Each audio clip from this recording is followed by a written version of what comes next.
everybody is frightened about police interactions right now and encounters. And we've always taught people, to be respectful, to follow the commands. And it appears that George Floyd followed all the commands and still ended up dead. So people who are afraid of that happening to them and are thinking, okay, I may do something otherwise now because I'd rather give myself a chance to live by fleeing or whatever it is versus just sitting there and letting somebody murder me in cold blood. How do I, as a citizen, wrap my head around how the people who I'm supposed to call to protect me, I need somebody to call to protect me from them sometimes. Not all the time. I'm not going to color all officers that way. Sure. But I don't want to take my chances and roll the dice that, okay, is this going to be a good cop or is this going to be a bad cop? Is this going to be one that ends my life? Sure. And my advice to you would be, Rakai, is to continue on that path. Demand that officers get better mental training, maybe more than once a year. Demand that officers go to different cultural diversity training more than once in their career. Demand that we understand each other a little bit more. This is going to be a building process for everybody. And if we don't sit down and understand both sides, we're never going to come to an answer. We have to be able to come together as police officers, law enforcement, the criminal justice system, and we have to be able to sit down at the table and talk. Now, again, we're tired of hearing that too. We're tired of hearing the talking. There's no more talking. But at this point, the only thing we can do is move forward. We cannot bring George back. We can't bring him back. We can't bring back the other gentlemen and the other ladies that have been murdered or been killed in police incidents. But what we can do, hopefully this incident, and this is exactly why I encourage people to protest. I encourage you to protest. And if you are protesting in an environment where I am posted, I promise you, I will give you your space to speak. There are certain things that you can say that I'm unable to say in uniform. There are certain things that you can do that I'm unable to do in uniform. It doesn't mean that I disagree with you just because I'm wearing this uniform.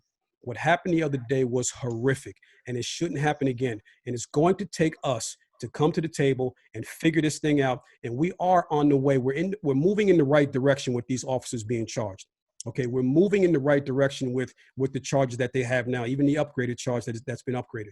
We're moving in the right direction. And my prayer is that we continue to move in that direction on the law enforcement side, the civilian side, the criminal justice side, and all the way up to the Supreme Court side. We need to start moving in the right direction because we're tired, okay?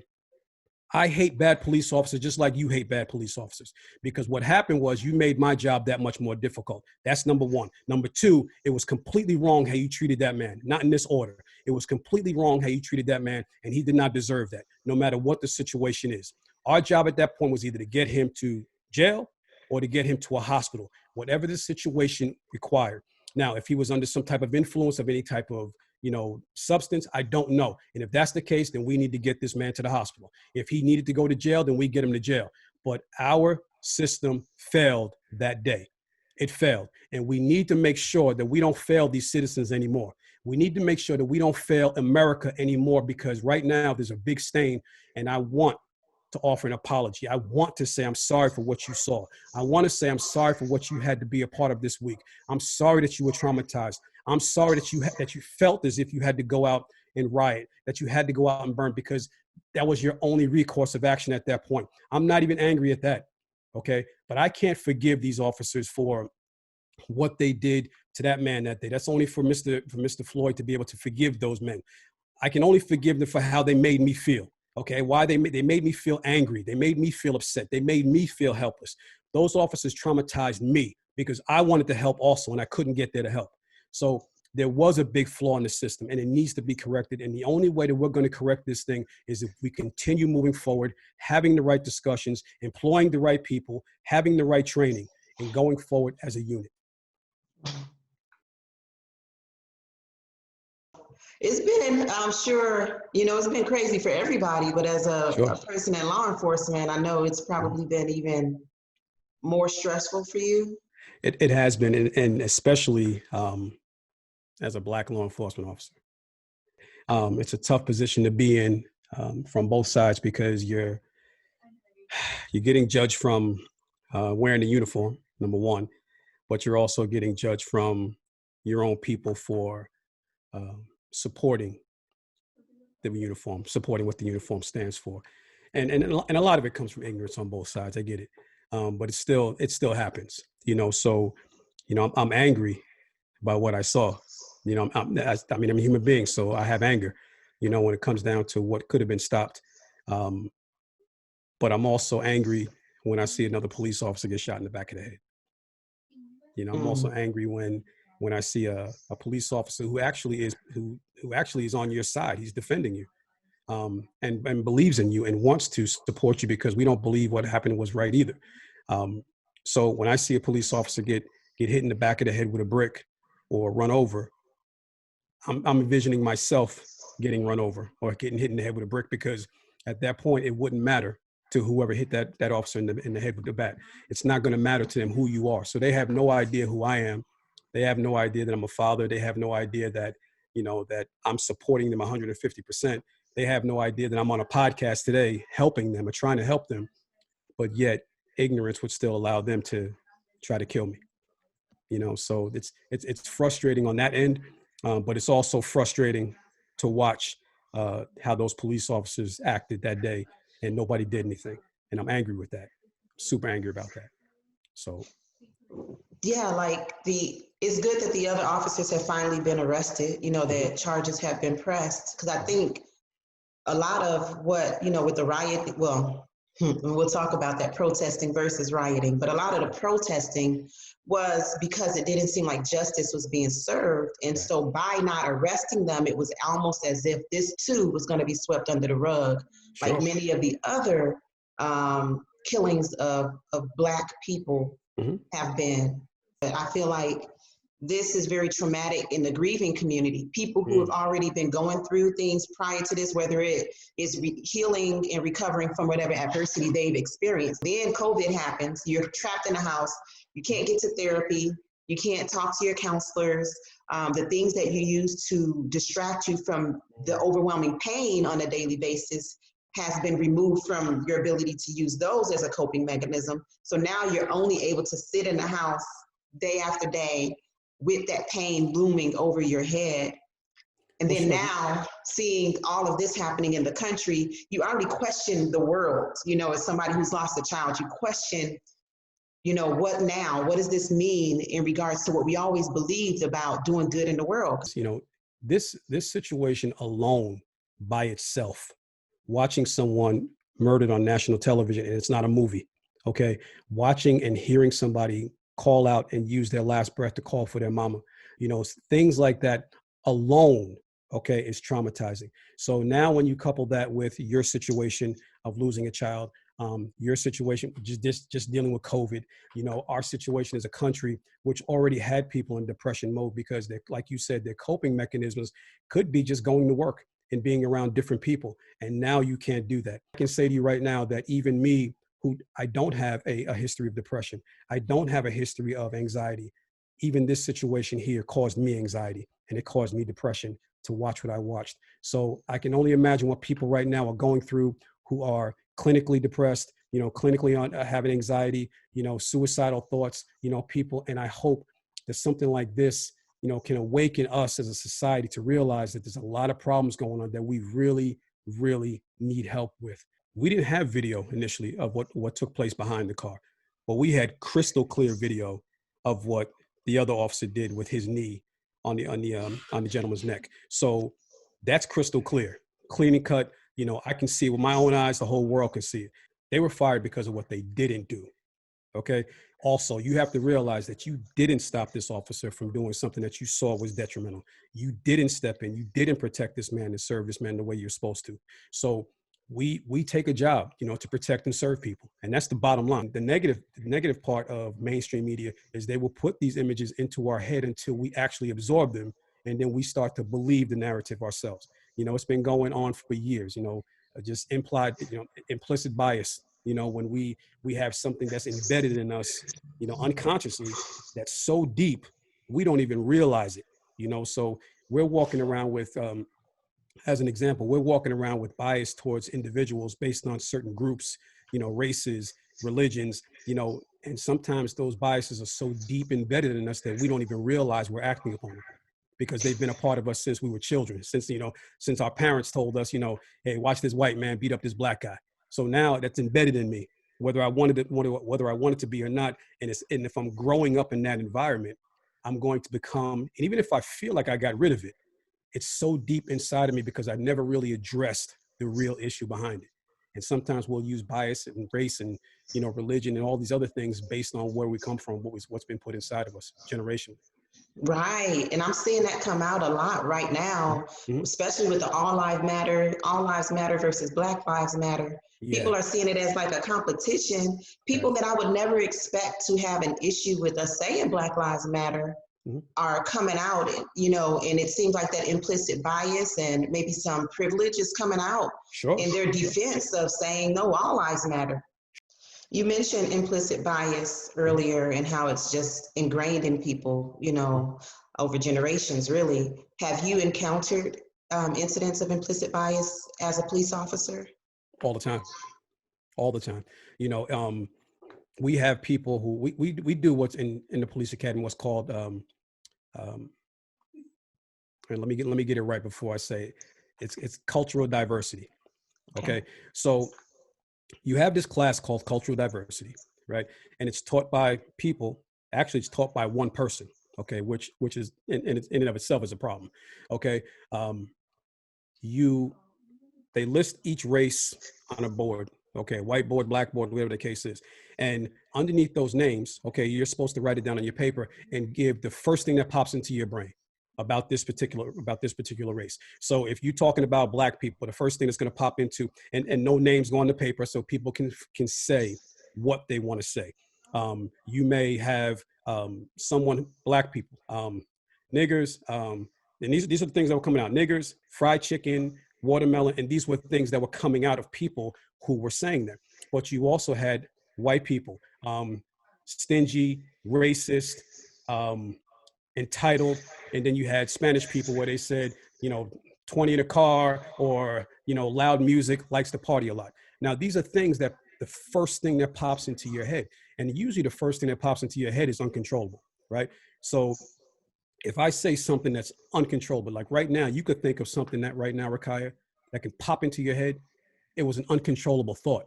You didn't plan to think about that. You didn't plan to put that into the universe. It just came up in your mind. Now, it doesn't mean you're going to act on it, but I can't control at that moment what popped into my brain, but I can control how I act on it. I can control how I, if I, and I won't say this, but if I get a vision in my brain to go out and blow people up, okay, the vision based on acting on it is something totally different. If I want to punch my boss in the face, okay, the vision based on acting on it is something totally different. So we have to be really careful about what it is we're putting out there. But as far as being a police officer, absolutely we've seen it. Absolutely, I have, worked alongside some officers who had a lack of understanding of a different culture because of where they grew up, because of where they were from. Now, when you're teaching this class, what should happen is when you're teaching about Black people, you should have a Black instructor. Okay. When you're teaching about Hispanic people, you should have an Hispanic instructor, a white instructor. And what's happening is we're losing that somewhere, where there's something about Black people that you can never tell, tell this class like I can tell. Right. You don't know about how loud we get playing spades, or how loud we get at a barbecue, but that's just our culture. You may see it as aggressive, you may see it as a fight, as an argument, but this is the way we talk. This is how we love each other. It's been like that for years. So there's a loss of communication with our cultures. There's a loss of understanding of each culture, and there's a loss of understanding of the entire world when it comes down to understanding that you're not the only one here, and we have to understand each other. How often does that training occur? Cultural diversity for me was given once. It was given once, and for somebody like me, once was enough. So but you don't understand that there's certain things that grow, certain trainings. It may be given during a disciplinary action. It may be given, and it may even be given now more. I'm not going to say, me, it was 2001 when I first got the cultural diversity training, but I've 19 had years ago? 19 years ago, but I've had the opportunity to work in a city where there's many different cultures. So I learned on the job. Okay. I learned by just being around people, being involved with different cultures. And, you as a person Mhm. who, grew up in a Black neighborhood, Black people, we've had to be exposed to different cultures. We've Sure. had to have a respect for different cultures. That has been ingrained in us. Period. But it's obvious through some of the things that we do see on TV, with killings of, people like George Floyd. Even the treatment of, like, okay, what is his name, Dylan Roof, when he was arrested versus the average Black person when they're arrested. Like, that seems like a big part of the root of the problem,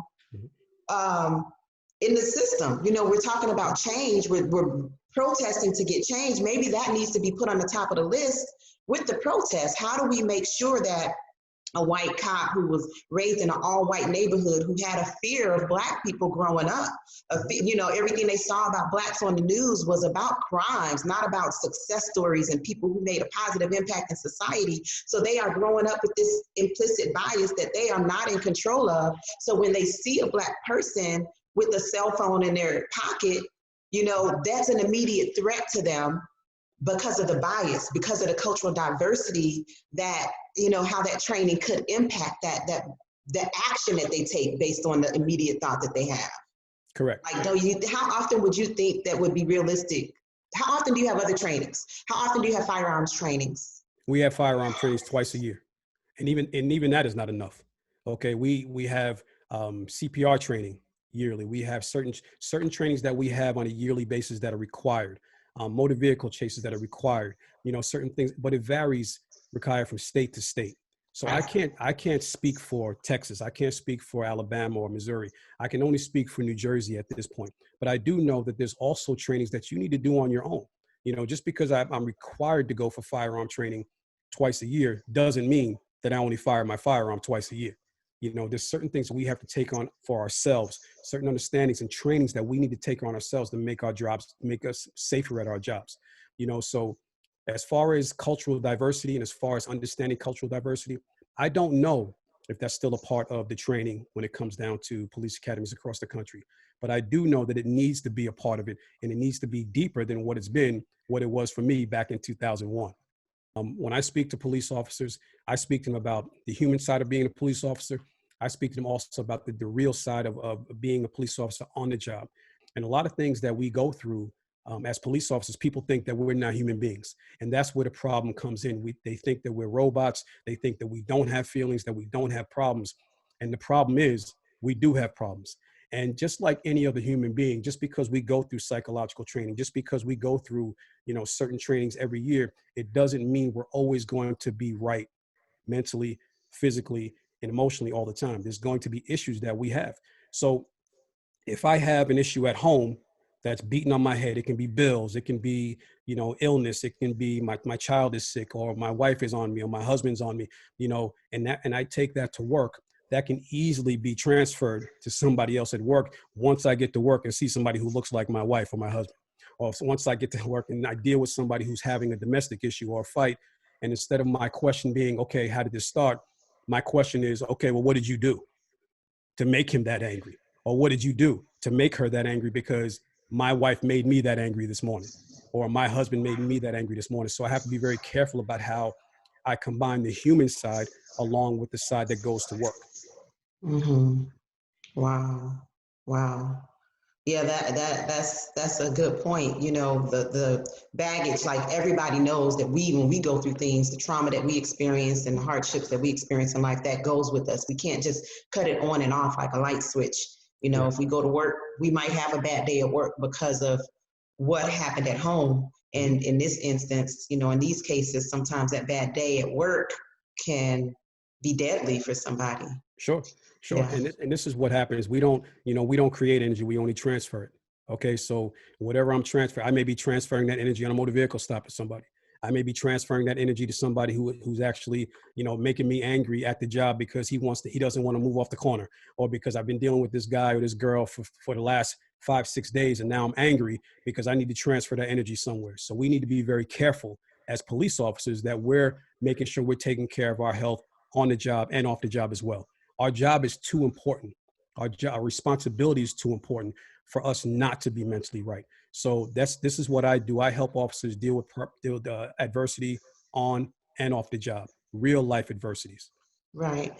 And when you say, you know, your job is too important to not be mentally right, how often do you all go under mental evaluations or, you know, check-ins to make sure that everybody, you know, somebody could have lost Mhm. 3 family members to coronavirus. Will they go through an evaluation next year? Or someone could have experienced a huge trauma, you know, or even develop a mental disorder over time. How often are mental evaluations being done on police officers in your department?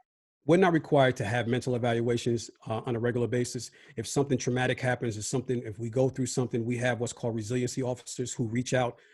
If a resiliency officer is reaching out to you, like we've had, like throughout coronavirus, you know, I had coronavirus. I overcame that recently, and on a daily basis, I had a resiliency officer from my department reaching out to me on a daily basis, making sure I was good, making sure my mental was okay, making sure I'm okay, you know, physically. If I need anything, do I need the department to bring me anything? So, you know, those are things that we have people in place for that. Now, as far as the mental aspect of the job, you do take a psychological test before you get hired as a police officer. But what's going to happen the first time you see a child killed? Or what's going to happen the first time you walk into somebody's house and see somebody hanging, or see a homicide that's taken place? That's going to affect you as a human being, you know, not just a police officer, but as a human being. So now we have a situation where I am good, okay, but I might really need to talk about this. You know, I've had a situation or two on the job where I wasn't good afterwards. And I didn't want to feel that, because I'm feeling like I'm supposed to be good. I'm supposed to be able to handle this because I'm a police officer. I wear the uniform. I can take all of this. But the realistic part of it is, there was nothing that was helping me when I found that child dead. There was nothing that was helping me when I was right there and I could have helped, and I just didn't make it in time. You know, so that was a trauma that I had faced, and a trauma that I was dealing with. And Rakaya, I believed I was good. I truly believed I was good, until one of my superior officers said, listen, your voice is a little bit different on the radio. Or I heard you when you called out this specific job, that it didn't sound like your normal calm self. Okay, I'm going to request that you speak with somebody to get the help that you need. And even then, my response was, listen, well, are you ordering me to? Because if not, I think I'd rather not. And he kindly looked at me and said, it's an order. And at that point, I went, and when I started to speak and I started to open up, I didn't realize exactly how much help I needed until I started talking about it.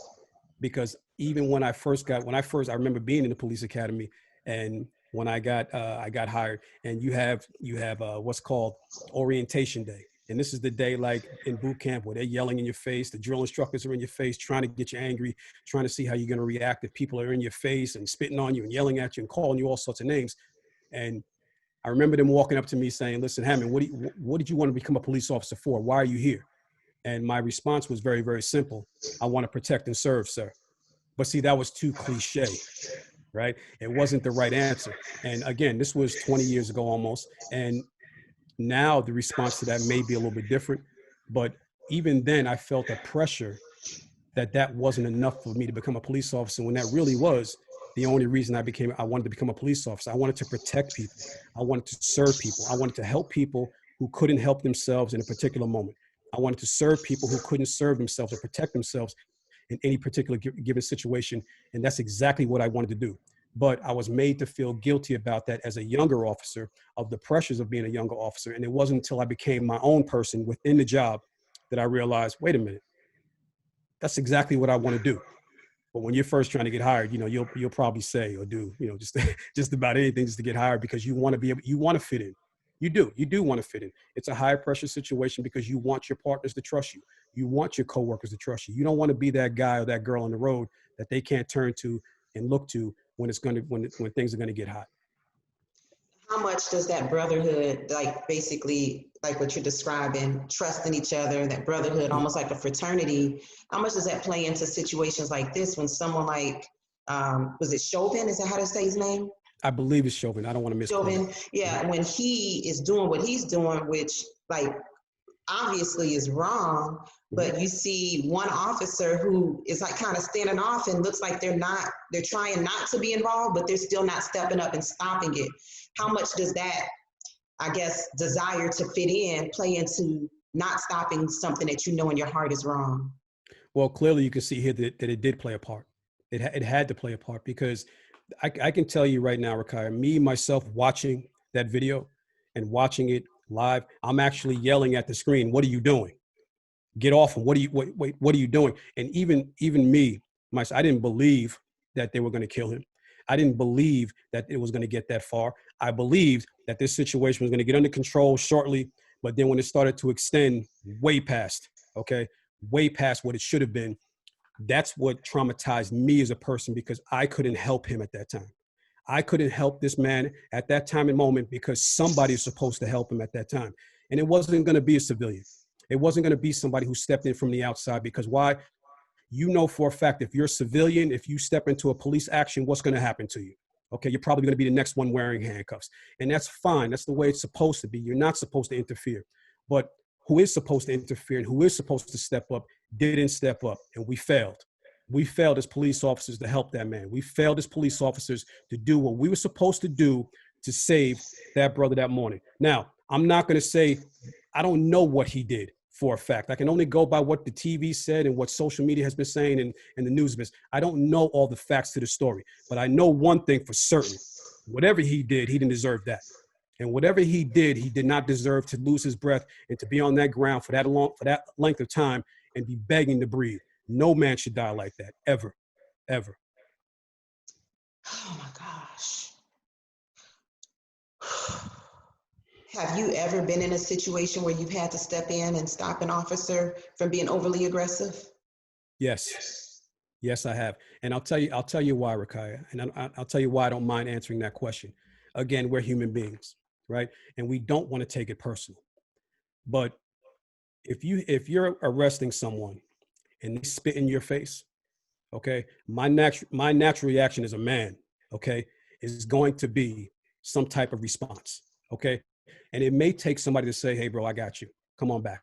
Or it may take somebody to say, you know what, let us handle this situation. Because you have to remember, we're human beings, okay? And much like people say all the time, it's not true. I didn't get hired to get spit in the face. Okay. I didn't get hired to be abused. I didn't get hired to be shot at. These situations happen. I get it. And it's a part of the job. But when they say to you, well, that's why you got hired. No, that's not why I got hired. I didn't get hired to allow someone to spit in my face. I didn't get hired to allow someone to, threaten my family or threaten my daughter, which also happens, on the job once they find out certain things like that. People in their ugliest state will say the ugliest things to you. Now, do you brush it off? All the time. I've brushed it off for years. Okay. I don't take it personal, but you don't know. Again, I don't know what that officer was going through that day. Okay. And we can easily say it was racist. His Okay. eyes. Correct. And looking in and from me on the outside looking in, it looked like he checked out. And I can't say that for sure. So I'm not exactly sure what took place. But again, if you're a human being and you're going through something at that time and you're not mentally right and you're not checked into what you're doing, you can make serious mistakes. Now, I'm not saying he wasn't mentally checked in. I'm not saying he was mentally checked in. I don't know this man. I don't know what he was going through. Mentally, I would say, I feel looking at him, like you say, I don't know him, but mentally something isn't right with that man. I think that anybody who could do that to where a person is unresponsive for the last 2 minutes, like you stay on somebody for 8 minutes, that like, okay, if this was a 2-minute thing, then maybe I can say, okay, maybe he wasn't mentally checked out. Maybe he overreacted. But for 8 minutes, that's intentional. That's a very long time to stay on someone who's not fighting back, who's not a threat. Your life isn't in danger. And for the last 2 minutes, he's not moving, he's not responsive. And from a couple of articles I've seen, I haven't watched the whole video, but apparently his pulse was checked and there was no pulse for the last 2 minutes. So I can't say that he was mentally right. And that's one of the cases that I think perhaps maybe your lieutenant or sergeant was more involved and told you this is an order, you need to get an evaluation. But this man, this officer had, I think they said about 17 infractions against him, previous incidents that have happened, and he's still on the job. Sure. People are going to be angry. The country was traumatized. Okay. We were traumatized watching it. Everybody suffered their own trauma, and we handle traumas different ways. And some people are gonna out, some people are gonna act out. Some people are gonna be angry. Some people are gonna be sad, depressed. Talk to me about the positional asphyxiation. You said that that's something that you all as officers know how to utilize to subdue someone. Sure. I'm going and again, I can speak from my specific training, okay, and my specific department, okay. And I can even go as far as my specific state, okay, but I can't say for every department throughout the state. That's way too broad. Um, Positional asphyxia will happen if this person is laying on his stomach for that period of time after being involved in a fight, after being involved in some type of altercation. It could be a struggle with officers. It could be a, refusing to get handcuffed, or it can just be under some type of a substance. What happens is, once we make the arrest, okay, I'm trained, okay, I'm going to speak for me specifically. I know that I am trained that once those handcuffs are on, I'm going to roll you over and then sit you up in a position where you can breathe. Your body gains a specific temperature while you're fighting this, while you're in this fight, while you're doing these things, and you're having trouble breathing already, just from rolling around with people, just from fighting with people. Your heart starts to beat faster, you're losing your air, and all of a sudden now I'm placed on top of my chest. Okay. Now, if my 200-pound frame is placed on top of my chest, I'm having enough trouble lifting my own body with each breath. Okay. I need my diaphragm. I need my chest to breathe. I need my stomach to breathe. But if I have a 200-pound man on my back, now I have to lift 400 pounds. If I have another 200-pound man on my back, now I have to lift 600 pounds with my Just to breath. breathe. Just to breathe. Now, what we saw, okay, I can't say that happened. I don't know what their training is. I don't know if they've had positional asphyxia training. I don't know if they felt as if they couldn't roll him for whatever reason. But again, all this stuff will come out with the investigation, hopefully. Yeah, because from what all the video that I've seen before, he ended up with the knee on his neck.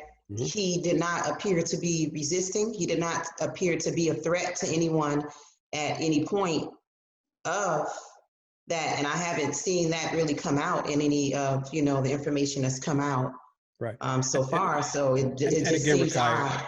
And again, it's early.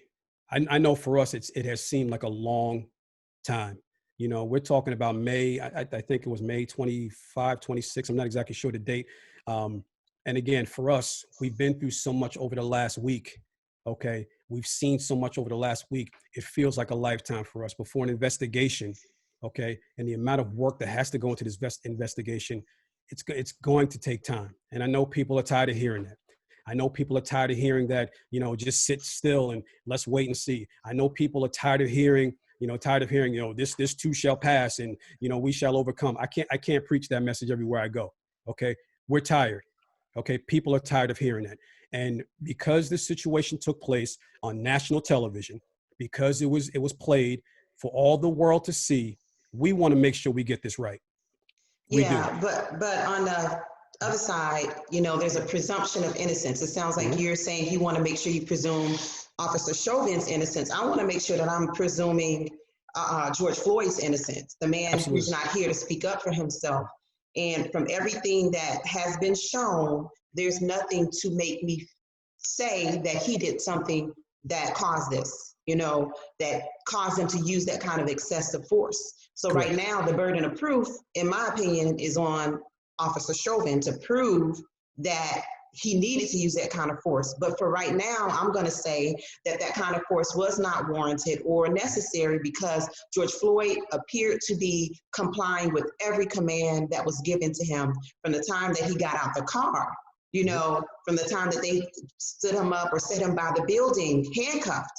He already was handcuffed. And then from the time that they took him over to the vehicle. Now, what happened inside the vehicle, how he ended up outside the vehicle, I can't comment on because I can't see that. But everything else, it appeared that he was complying. Correct. Yeah. Correct. And that's what it comes down to. So it comes down to the appearance. Yeah. Okay. It comes down to the appearance. There's been times when we've been involved in situations as police officers where force needed to be used. Okay. And it may appear to be excessive. It may appear if we use our stick or we use our our batons in the wrong fashion, it's going to appear brutal. Okay, it's going to appear to the outside eye brutal, but we have to be careful about how things appear to us, because every time we see something, the appearance of it is always going to be a lot worse, or maybe a lot worse than it actually was. And I'm not saying that this wasn't wrong. Okay, I know for a fact, and I will say this 10 times over throughout this conversation I'm having with you. What happened was wrong. What happened was wrong, and that man's life was stolen from him. And I don't support that, and I never will. Mhm. What would you say to, like, as we move forward? Like, I have a few takeaways so far from what we've discussed. Number one, a takeaway for me is that protesters or people who want to know what more they could do should push for more cultural diversity training for officers, and also for perhaps more frequent mental evaluations for officers, especially after incidents, especially someone that has infractions like Officer Chauvin. Some of the protests, it appears that excessive force is being used as well. Everybody's on edge. The police are on edge. The community's on edge. But for kids who are angry about what they've seen, but we want to help them protect their lives, what things do you tell your daughter to do at a traffic stop? And does any of those tips change because of what we're experiencing now? Well, I had to have the conversation with my daughter this week. As far as her going to a protest, she will be accompanying me to a protest this weekend. She will be. And I want to expose her to that. I want to make sure that she understands that she has a voice too. So as far as your children protesting, as far as that goes, yes, please do. Encourage them to do it, but encourage them to do it the right way. Now, what's going to happen is there's always going to be those questions about excessive force being used at protests and at riots. The one thing we can't do, okay, as police officers, is if there's a riot taking place, I don't have the luxury of backing down. I don't have the luxury of running the other way or just letting certain things happen. I have watched videos, and I have been a part of certain protests in my career where I've watched innocent people getting hurt during riots. I've watched innocent people losing their lives, losing their business, people who had nothing to do with it. You know, people who were just walking and wanted to protest, but then became a part of the crossfire. Certain things are happening right now that I can't agree with. I can't agree with a police officer being hit in the back of the head with a pipe of what I've seen. I can't agree with watching police officers get run down with cars. I have to, as a police officer myself, ask myself the question, what separates me from him? Here you have someone who was trying to protect the public and agreed with the way that the police officers mistreated Mr. Floyd. I agree that Mr. Floyd was mistreated. But at that point, what separates me, the person that you're speaking to right now on this Zoom call, what separates me from getting hit in the back of the head or getting shot in the back of the head when you already know what my belief is? You already know that I disagree with what happened. You already know that I'm here to help you and I'm here to have the conversations, but it's still not stopping me from getting killed. Wrong is wrong. I don't care who you are. Whether you're a police officer, whether you're a civilian, wrong is wrong. And this is something that we have to understand. And this was a conversation I had to have with my daughter. I understand your anger. I understand your frustration. I understand what you have been seeing, but you still have to understand this. Wrong is wrong. If you go out there right now by yourself and there's no riot and you set a building on fire, you're going to jail. If you go out there right now and there is a riot and you set a building on fire, you deserve to go to jail. Okay, I understand the emotions. I understand everything that goes along with it. But if I'm going to hold that position that wrong is wrong, that means law enforcement and civilian. That means civilian and especially law enforcement, because we're supposed to be the ones that uphold the law. And if we're out there and you're making it bad for what law enforcement is supposed to be as a military person, as law enforcement person, then you deserve to have the same punishment as everyone else, period. You, you, Protest, you protesting. stand firm that you support protests, correct? Yes, yes. Okay. Well, protesting is not illegal. Protesting is not illegal. Theft, that's illegal. Burning buildings, that's illegal. Property destruction, that's illegal. Hitting people in the head with bats and bottles, that's illegal. So we have to understand what the parameters are here. Do I understand your anger? Yes, I absolutely do understand your anger. But I have arrested people in my career that have done things based on their anger. It doesn't mean you're not going to jail, sir. I understand that you're angry. You woke up on the wrong side of the bed, or maybe she got you to a point today where she, took you there. But unfortunately, you still have to come with me because you shouldn't have hit her. So the difference between protesting and the difference between and rioting is that one of them is illegal and one is legal. So please protest. Our country was built on protesting. Our country was built by our forefathers and people like that. And I understand some people are going to say, well, it didn't work, or it's not going to work. Well, it's also not going to work when you start killing innocent people who are there to help you. Right. And that's something that we have to understand, is that we hold a position, because if we back down and we withdraw from that community, then people like you and people like people who live in your community are in danger. Then that's a problem also, because you have to realize too, I still want to go home every night. I still want to come home to my family every night. And I know people will say, well, that's what you signed up for. No, I didn't sign up not to go home. I signed up to protect and serve.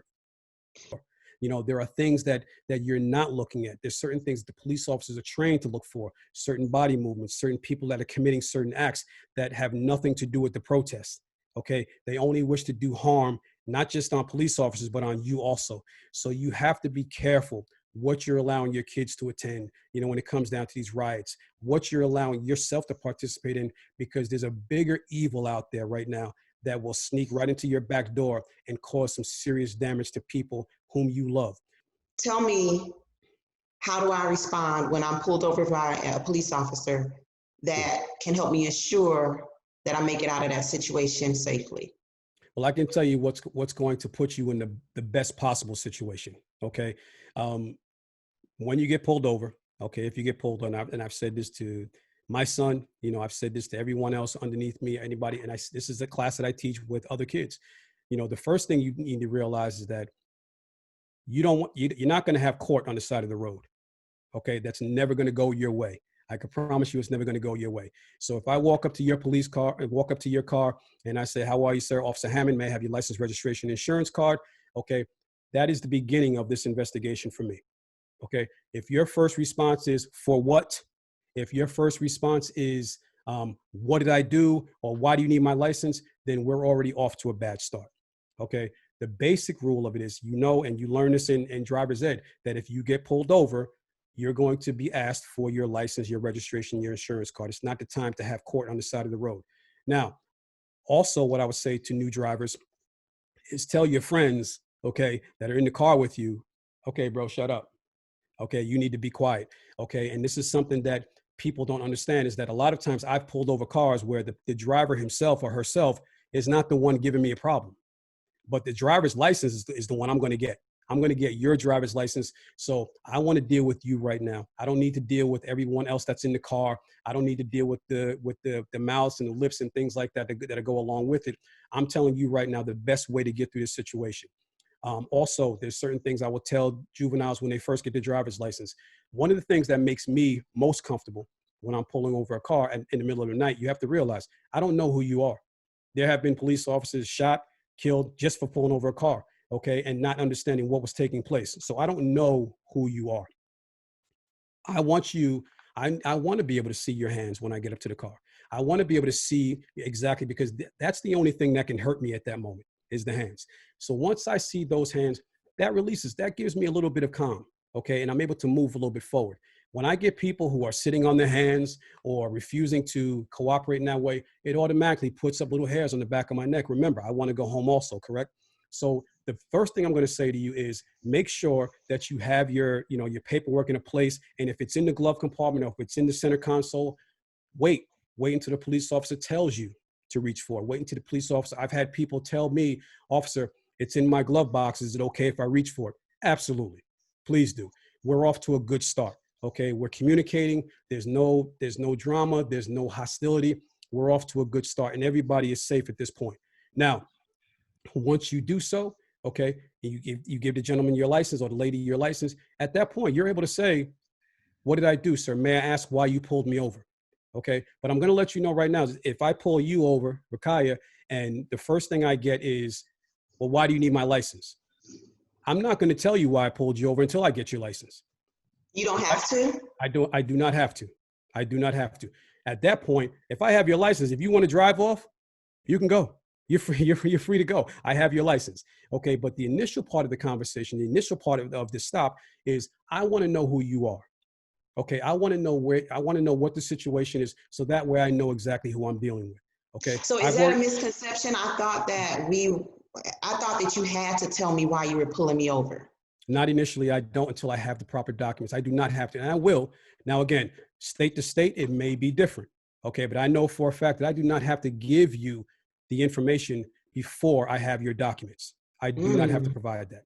Okay. So again, there's a lot of things that we watch on television. There's a lot of things that we see go on. I want my phone call and all those other things. And I didn't get my, there's so many things that we see on TV that play out on the road. Okay. Also, another situation that we come across a lot is that when you pull a car over, they don't want to roll the window down because they feel as if they don't have to.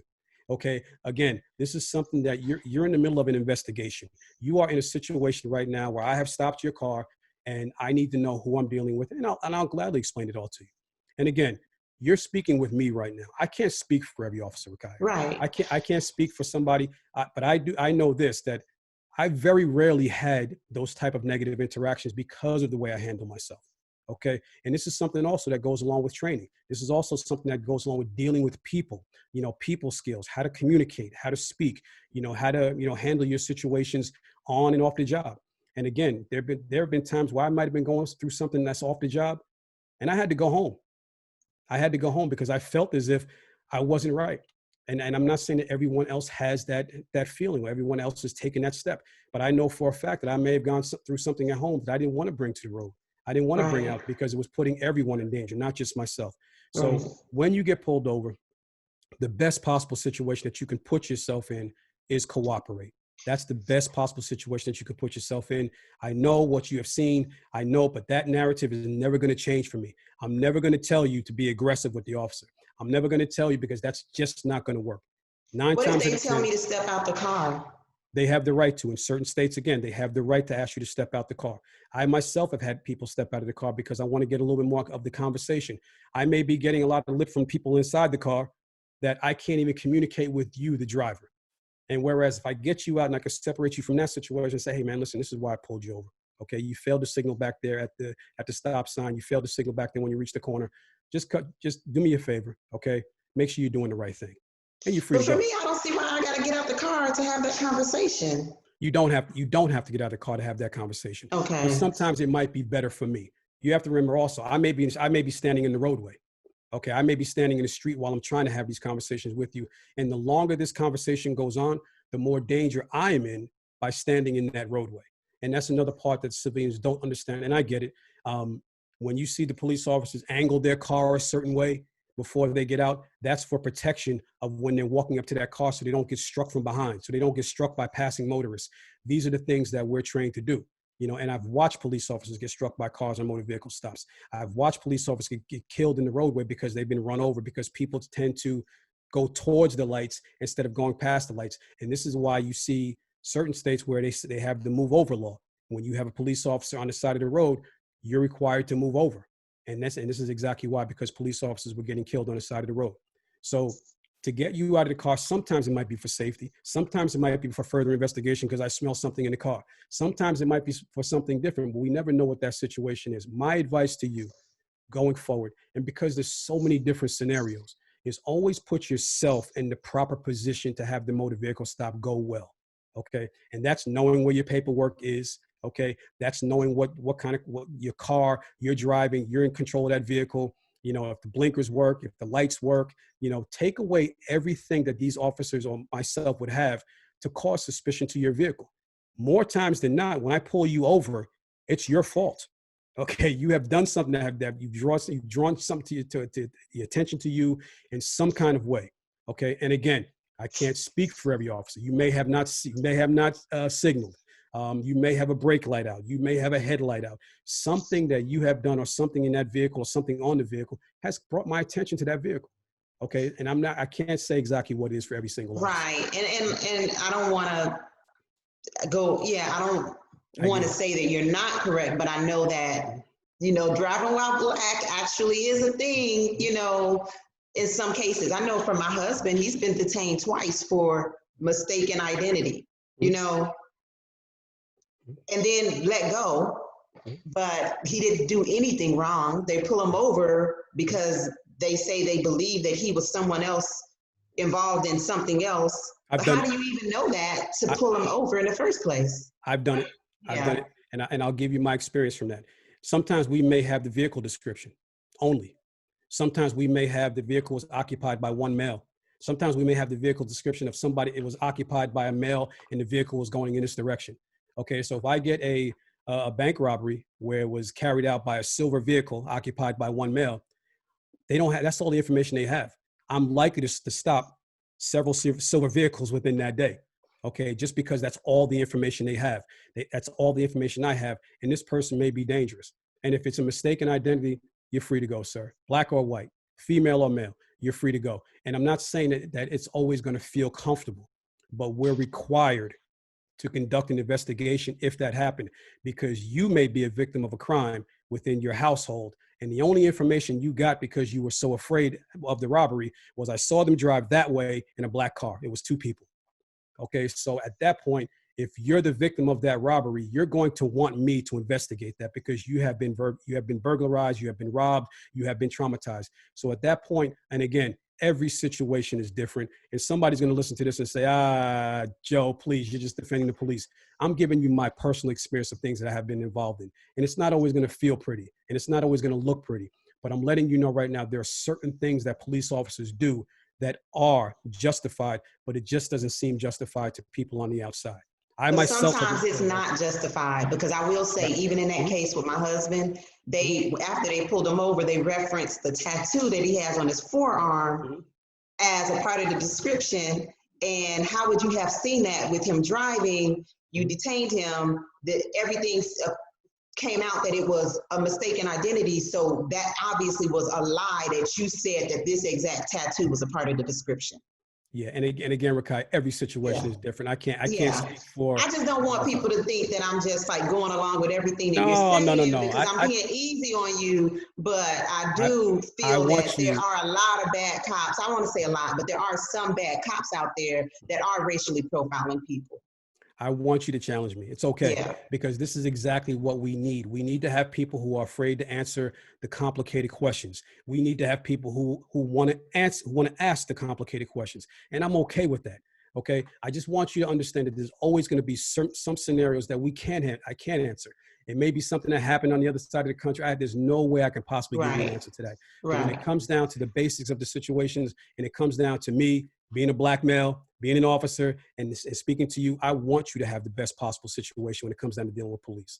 Do I people give want you you a to. hard time for being a black? Like, do they ever say like you're being like an Uncle Tom or Mhm. anything, or Sure, a sellout? sure. And I will. And again, we are on your podcast. I've been all sorts of coons since this thing happened. I've been all sorts of Uncle Tom since this thing happened. And this is not just the first time. It has happened in my career as a police officer. And I get it, but I don't get it, because I'm here to help you. And the second I take somebody's side that doesn't look like you, then I'm being one of those names I just got finished saying. And again, like I said, Rakaya, I have been involved in situations where there have been men of color, who have confronted me. I haven't only fought, in the streets, people of non-color, white people, or I've fought every single type of person there is, including people of color. I have arrested all types of people, including people of color. What's right is right, and what's wrong is wrong. Okay. And that's just the bottom line. And I get it. We're tired. We're angry. I was angry when I saw what happened to George Floyd. I was angry as a black man and as a police officer. Okay. Because as a black man, that could be me. And as a police officer, that should have been me on that scene to stop that. And somebody should have stopped it. Right. Now, you mentioned, I just want to like kind of give people the perspective of a police officer with the dangers on the job. How many times has your life been threatened on the job? Numerous, numerous. There's been times, Rakai, when I've walked away from a situation, I say to myself, he had me. He had me. And these are the things the reasons why we wear the vest. The reasons why I don't walk around with a gun and 20, 30 pounds of gear, because it's comfortable. Okay. The second you put on that uniform, especially today, you're a target. Okay. Whether you want to be or not, and I get it. I get exactly where it's coming from. I feel the anger of people. But the second you put that uniform on, you're someone different opposed to the public. Okay. There have been police officers attacked in their personal vehicles. There have been police officers attacked at their homes, followed home by people. And these are the things that we have to be careful of also. So as far as my life being in danger, as far as my life being threatened on the job, it's been countless. I've had a gentleman who's been telling me he's going to kill me for 17 years. every time I see him, every time he's intoxicated, he'd say, I'm going to kill you one day, you know, and these are things that we deal with on an everyday basis. And I know it's not for you to deal with. I know it's something that I do on a daily basis, and it comes along with the job, but it's also something that we have to always be prepared for, period.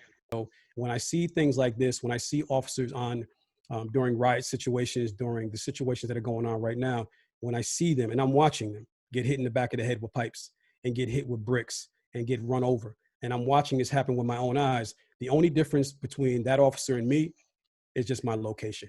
That's it. Last thing, we were talking earlier about the what to do if we're pulled over. What about if I want a video to stop? If I want to record it on my cell phone? There's nothing stopping you from doing that. As And long what as if the officer tells me that I have to stop? There's nothing stopping you from doing that. And again, state by state. Okay. And as long as you're not involving, as long as you're not impeding the investigation, as long as you don't have the camera in his face where it's going to impede him from seeing visually, there's nothing stopping you from doing that. I can give you that answer, you know, and I've been videotaped. Okay. And most officers now are videotaped themselves. They have dashboard cameras, we have body cams, and these are things that are coming to every state, if not already so. Right, right. I still do have a little more faith in the cell phone footage because the body cam, just for me, I just feel like, you know, when it's the body cam, they're in control of it. They don't want to bring this heat to themselves. But when we have it on cell phone, that's when we see it released to the public usually. It's from an independent cell phone. So I definitely will, you know, tell people just record, you know. Can. Yeah. You can. There's nothing stopping you from, I've even had people record me on the side of the road where they as long as you stand at a distance and you're not affecting the investigation, there's nothing illegal about recording somebody. This is a part of today's society. And fortunately, I almost said unfortunately, but fortunately, it happened this past week. Yeah, because it's bringing about change. Like this man, like his daughter said, is changing the world that we live in. This is the new civil rights movement going on right now, and had his death not happened, we wouldn't be where we are right now. It was the tipping point. And I agree. Yeah, I agree. Yeah. Unfortunately, his life was taken, but we can't let that be in vain. We have to make some changes. And I agree with you. And I believe, okay, that exposure is taking place on all levels, government, law enforcement, clergy. Okay, people are being exposed now, and it's fortunate, it's unfortunate, it's good, it's bad, you know. But sometimes things like this have to happen, and I'm not saying that I'm glad it happened, but I am saying that I'm happy that change is coming, and I'm happy that people are awake, and I'm happy that people can come together, especially our young people, can come together and see that there is a better way. You know, Martin Luther King said that we need a blueprint. Okay. And right now, our young people right now are putting together that blueprint, and it's our job to help them because something has been wrong for a long, long time, and we haven't done it correctly. Right. And I think, you know, going off of what Martin Luther King stood for, and in his last speech before his assassination, it gives us a blueprint for where protests need to go. Like marching is one thing, but it does not necessarily always bring about change. And in his last speech, he talked about boycotting and spending our dollars, you know, being specific about where we spend our dollars. Don't spend money with people who are attached to oppression, you know? So I definitely want to say that that's the next step for the protest, is to be in control of where the dollars that we spend go. Our dollars speak for a lot in this country. And I think that you're right with that. And the one thing I want to leave with you is that, you know, what happened in that specific incident does not represent all law enforcement. It does not. There have been plenty of officers, including myself, that have stood up and verbally announced that we do not support that. And that does not support law enforcement and what we do. And we are sickened by it. We're angry by it as well. And it should never happen. And it should never happen again. I promise you that. Thank you. Officer Joe Hammond.